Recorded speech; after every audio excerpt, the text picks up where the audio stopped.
योपालि पूजा एकदमै भव्य रूपमा गर्नुभएछ है। अब यसमा तपाईहरुको भनाइ के छ यसो सबैलाई भनिदिनुस् न।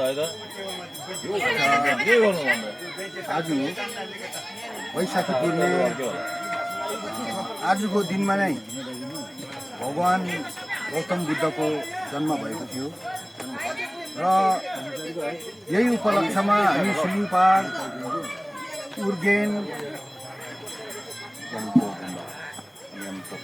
उर्गेन गेम्पो गुम्बाको तर्फबाट हामीले हाम्रै गुम्बामा हामी स्लिम हिल स्थित यही गाउँबाट एउटा भव्य रूपले मनाउने कोसिस गरिरहेका छौँ। यो हाम्रो सिलिङपारमा मात्रै होइन, आजको दिनमा गौतम बुद्धको जन्मदिन हो। यही उपलक्ष्यमा यहाँ मात्र होइन, भारतवर्षमा मात्रै होइन, विश्वमा नै धुमधाम साथले मनाइरहेको छौँ। र आजभन्दा हाम्रो स्लिम हिलमा आजभन्दाखेरि धेरै वर्ष 15 वर्ष मोटामोटी 15 वर्ष अगाडि नै हाम्रो यो स्लिम हिलमा भूमि पूजा नामकरण सब भइसकेको, तर पनि राम्रोसँगले सङ्गठित रूपले यहाँ उत्सव मनाइएको थिएन र हामीले राम्रोसँगले यहाँ खडा पनि गर्नु सकेको छैन कतिपय कारणहरू लिएर।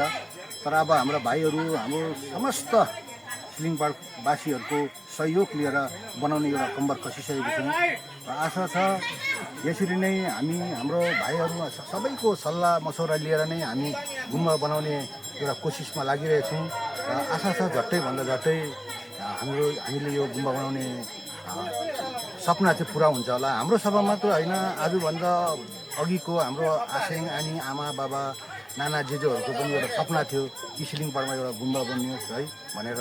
र त्यो सपनालाई चाहिँ हामीले एउटा विपना त्यो कल्पनालाई एउटा साकार गर्ने हामी चेष्टा गरिरहेछौँ। सायद चाँडै नै यो पुरा हुन्छ जस्तो हामीलाई लाग्दैछ। हुन्छ, धेरै धेरै धन्यवाद हजुरलाई।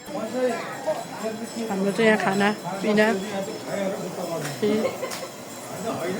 प्याजको चटनी खाना बनाउने जेजो भाइ हजुर यो चाहिँ घर हो। आलुदमको सिटी लाग्यो,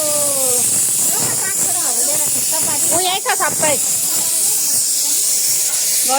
वाङ थापुङ वाङ यताबाट खिच्नु न।